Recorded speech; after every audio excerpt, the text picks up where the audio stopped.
And Warm Trophy Kids presented by Bad News Media. It is June 21st. And if you're watching this on our YouTube channel or any of our social media platforms, you may notice we are recording this from a different location. Oh, by the way, it is just a Nate Cook show today. But I am currently in the influx of a move. The joys of moving. One of the all-time worst things going in human experience right now. Like, I absolutely despise moving. Who doesn't? But we're moving, so there will be a new studio set up. New kind of go around here. So for now, we're shooting from my couch. Fun stuff. I am also recording this live during the LSU-Tennessee game. Tennessee had themselves just an absolute blunder of a sixth inning. You just hate to see it. You hate to see it. It couldn't happen to a nicer team. Yeah, no. We're not fans of the Tennessee baseball team on this podcast. Could not have been happier when they lost last year. Which, if you're not into the College World Series, I got to tell you right now, you're missing out. Like, with us in the dark period, with no football, no NBA or college basketball, no hockey, college baseball is the best product we got going for live sports right now. Like, we'll talk about the MLB here in a little bit because there is something pretty exciting going on in the MLB right now that I think people should be paying attention to. But, like, college baseball World Series is absolutely electric. This LSU team's fun. I was watching the LSU Wake Forest game the other night, which, by the way, whoever's in charge of the Wake Forest Munis, what are we doing? Like, that is some of the smallest fonts I've ever seen depicting a name ever. Like, that's made for ants. I don't know what's going on there. It's so tiny. Had it not said Wake Forest on the top of my screen, I don't know if I would have known who was playing. They're a great team, though. Fantastic pitching staff. Also, TCU might arguably have one of the best men's athletic programs in the country right now. I mean, with what they did with football this past year, their basketball program is in great shape. Now you got a baseball team out here who's just rocking it. It's been fantastic. UVA, I mean, absolutely fell flat on their faces. Absolutely good for nothing there. But yeah, the College Baseball World Series, I mean, it's awesome. These people are just revved up on Jello shots, if you haven't been following that counter at that one bar. I can't think of the name of it right now, which if I ever go to the College World Series, which I'm happy to be an advocate for if you want to send free tickets our way here, the Trophy Kids will gladly attend. Got to make a stop by that bar. But LSU's just absolutely crushing that. Take a little sip of my water. This Hoss coming in number 38, dude, I bet he's about to just fire it in there. Just have absolute gas on the mound. I feel like I saw him pitch the other night too. But LSU's up 2-0 against Tennessee. We'll see how this goes. Might interrupt a little bit. But yeah, the College Baseball World Series is awesome. I haven't really dipped my toes in the betting scene for this. We'll see how that goes. Might need to get a little bit better feel. Which, by the way, folks, big announcement. So we're going to have a little break in the podcast due to the move, but also because we are bringing back the football previews. The research has already started. The prep has started. We are coming back. We're going to absolutely bankrupt your bookies this year. If you are unfamiliar with this, you'll want to make sure you are subscribed. If you're not already subscribed, I don't know what you're doing with your life, but if you are not already subscribed, you will want to get subscribed. When we come back on the airwaves, we're going to be doing our college football and our NFL preseason breakdowns. We're going to be giving out future bets. We absolutely have killed the futures market the last couple of years. Our NFL ones are so good. So be on the lookout for that. We put a lot of work into it. We hope you enjoy it. We hope you're profiting with us on these. Hopefully we have another strong year. We're looking to absolutely bankrupt our bookies this year. Take home some cheddar. But yeah, that's coming back. I had myself a real... My Friday, I'm getting old. I just turned 30. I'm like, I'm officially in my 30s. I had like a stereotypical... like silly girls' night in the movies. I was packing up my apartment, cracked open a bottle of white wine, had some music going on, had myself a night on Friday. And then on Saturday, I promptly woke up and started doing the prep for the football shows. So get excited for that. It's going to be awesome. Yeah, it was a bit of a silly night. We'll say that to be the least. But that's coming back. So big news there. In the sporting world, big trade news in the NBA. Bradley Beal is now a Phoenix Sun. Chris Paul is a Washington Bullet for whatever they're calling themselves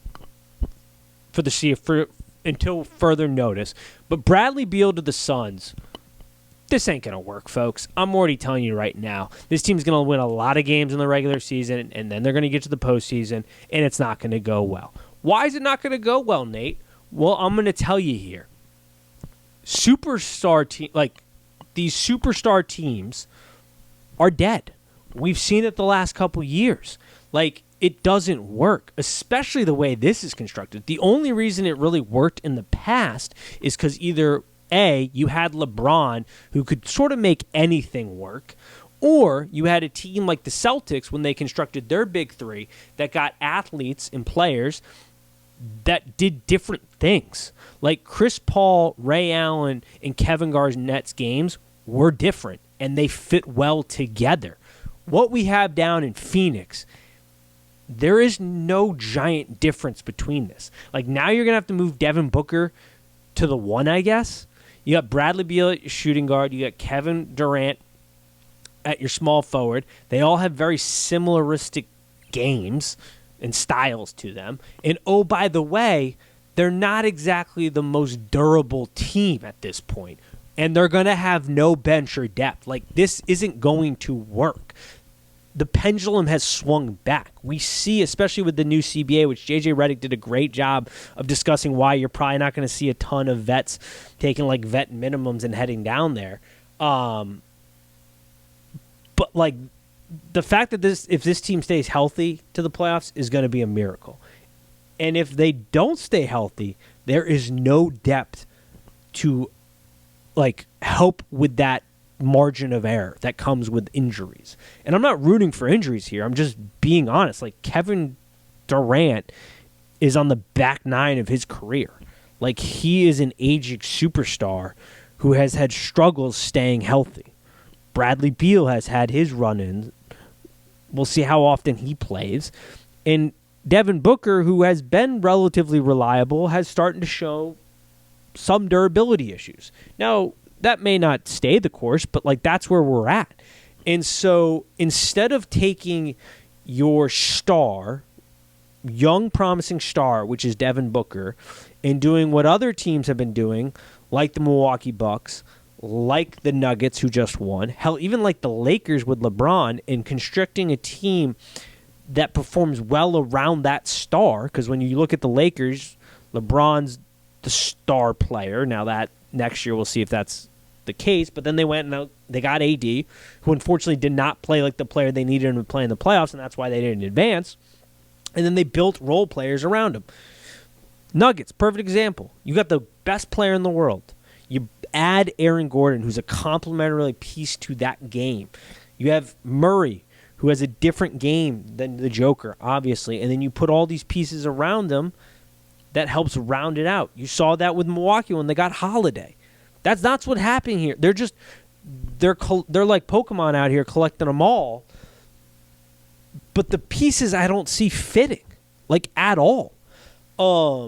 We saw that when Chris Paul got injured, which feels like it was inevitable at some point in the playoffs.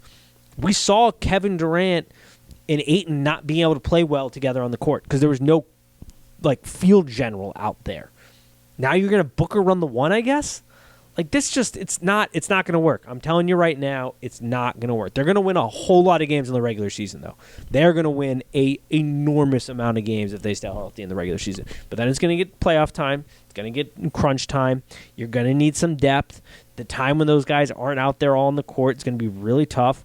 Well, the one ball kind of saying it's a little cliche, but it is true. There's only one ball, and I don't know unless there's some big philosophy changes within these players on how they play on the court that they're going to mesh all that well. You've also gotten a new coach now. The reason it worked so well in Golden State when Durant joined that team, creating the biggest super team we've ever seen, was you already had a system that was operating at a high level. You had Steph Curry, one of the best players in the league, who ran that team and was the leader, and that was his team.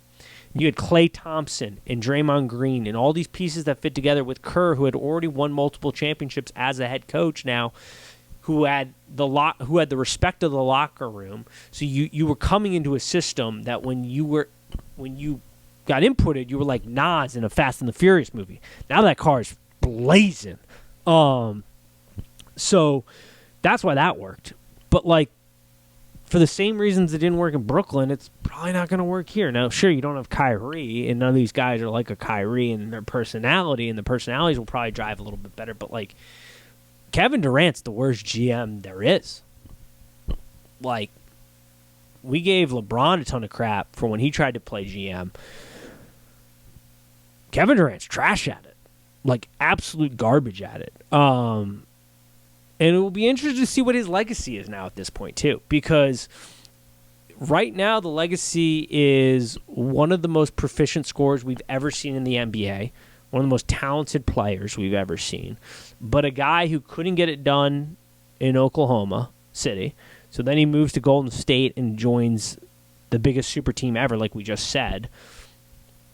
Gets his championships there. Leaves to be his own man, where he has say in everything. And it's kind of like it's his team in Brooklyn. That goes Chernobyl bad. And now you're on the Suns and trying to build another super team like the Golden State Warriors. Like, I don't see it working. I really don't, folks. Like, this is just not going to work. So that was that. Joker had himself a day at the parade. We didn't get a real chance to talk about it. I mean, Djokovic is just every one of us. Like, the NBA is his job. He just wants to go hang out with his horses. Once he got to the parade, like, the way leading up to that parade was like every single one of us who is invited to a party that we don't want to go to, but then once we show up and it's awesome, and then we're like, damn, we're so glad we came. That's what Djokovic had with the Denver Nuggets parade. It looked awesome. I'm glad he had a good time. I love Djokovic. Like, he's a very humble player. He comes and does his work. He's the best player in the world. He's the most well-rounded player right now in the game. And this is, I mean, as long as there's no injuries here, this team is setting up to be an absolute dynasty because nobody's got like real contract concerns right now. It's really well constructed. The front office was making moves to kind of set themselves up for the future. Like, this team's going to be a problem in the West. I mean, you got my Celtics in the East who are going to bang it out with, I guess, the Heat forever in Milwaukee, but I'm not too worried here as long as we get a true point guard in there. Hey, maybe we make a play for – actually, no, I don't want to say that because Chris Paul will just get injured. But we need a true point guard, somebody so that Tatum can play off the ball more in the Boston Celtics realm. But we'll have to see. I'm going to take a drink of water here, a little pause. All right. I could cut it out, but we're not. So, yeah, I mean, the Nuggets are going to be absolute awesome. I cannot wait for that dynasty to continue to roll. Murray's so much fun to play or see play. The other news that kind of caught my eye, I thought we got bases loaded, 2 outs, Tennessee's at bat. It's 2-0, bottom of the 7th right now. That's why we paused there. I mean, this is... Folks, this is why we watch. This is why we watch the College Baseball World Series. I mean, holy hell. 2 outs, bases loaded. Tennessee's up to bat, down 2-0 right now. Elimination game, bottom of the 7th. Counts 1-1. Oof! Could feel the wind on that swing. Oh, my God. Also, if you're Tennessee in this game, how are you going to... Do they not have their white unis still? Like, you got to roll out the white, not these, like, bland gray ones. Or the orange. Rock the hard orange. That would have been a lot cooler. I guess the hard orange versus the yellow that LSU are wearing would be a little tough on the eyes, but still.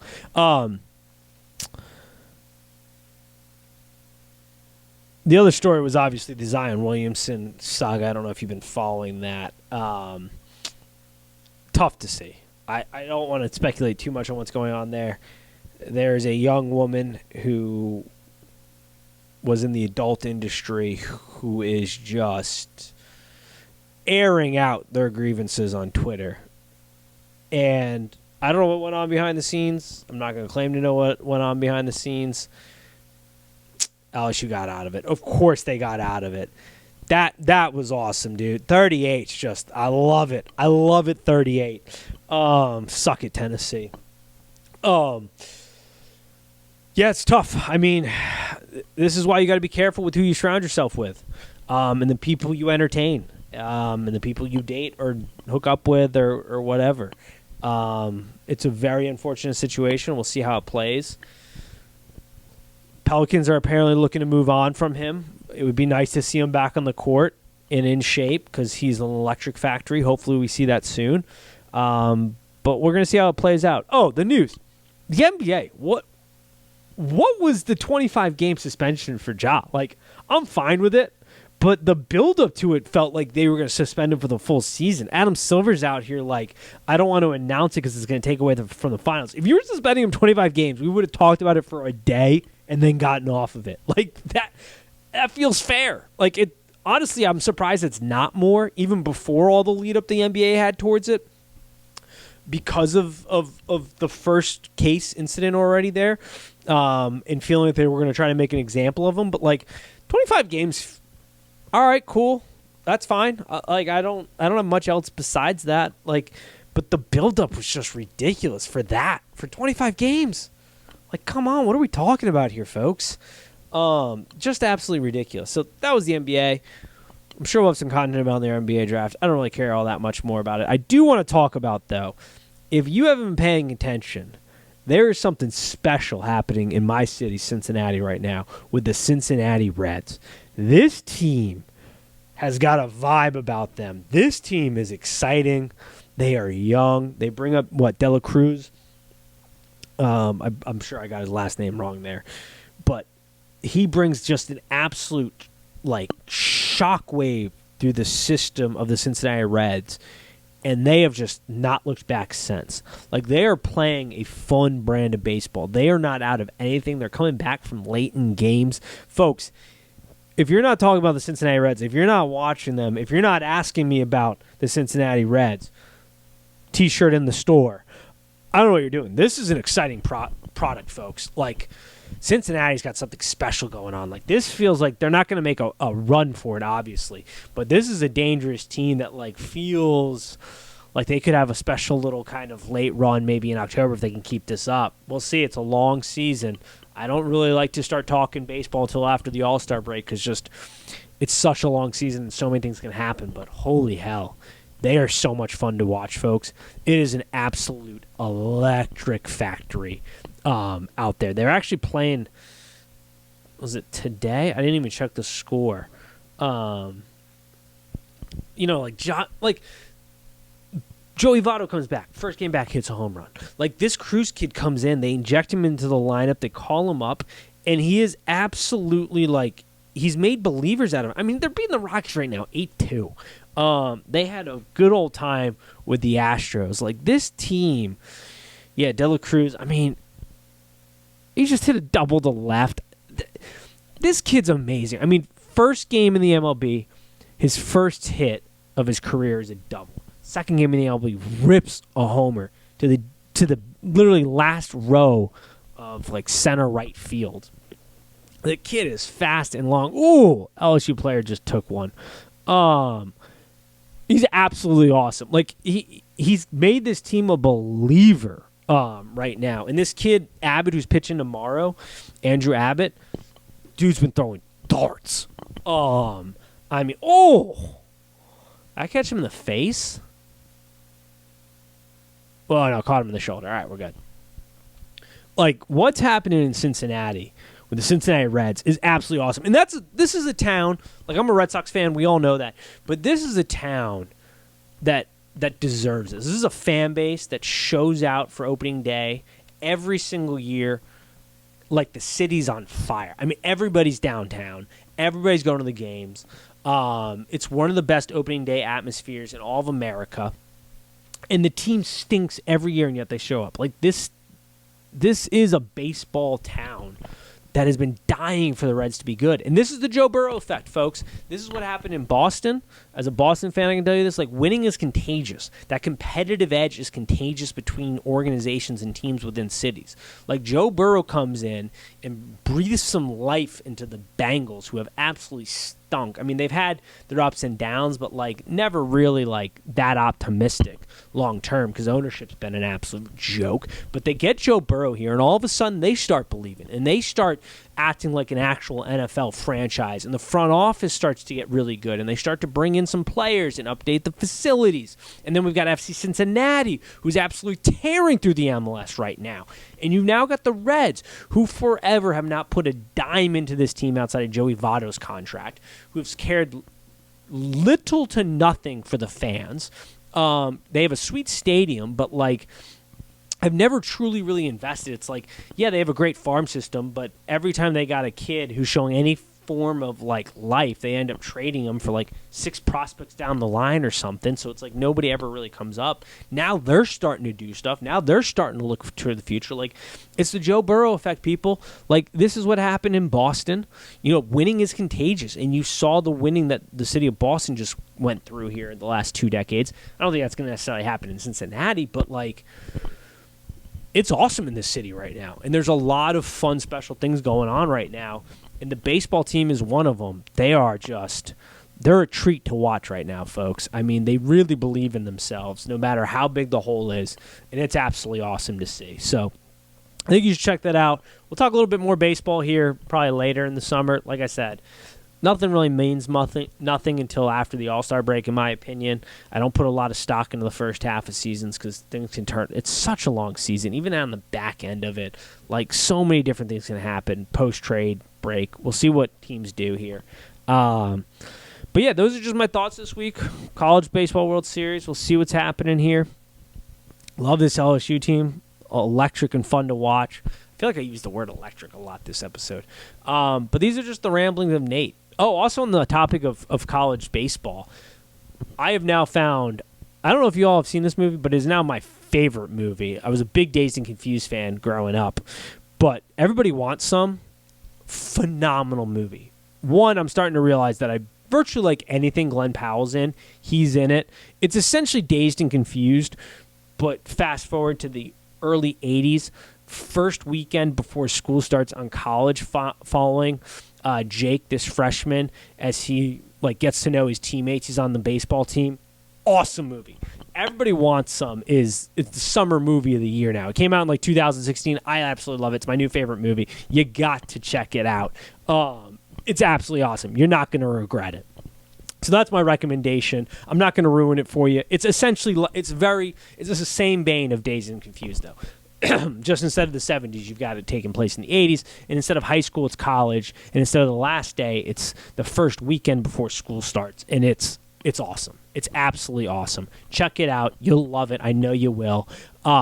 It's a great movie. It's my new favorite movie. Like, I bought it on Amazon. I haven't bought a movie on Amazon in forever. I've watched it like 3 times in the last 2 weeks. It's incredible. So that's where we're at. College football previews. Be on the lookout for that. We're going to take a little break here for the next couple weeks. And then we will be back. Make sure you're following us at Trophy Kids Pod on Instagram and Twitter. Make sure you are subscribed, because when we do come back, you're not going to want to miss it. We will be giving out future bets.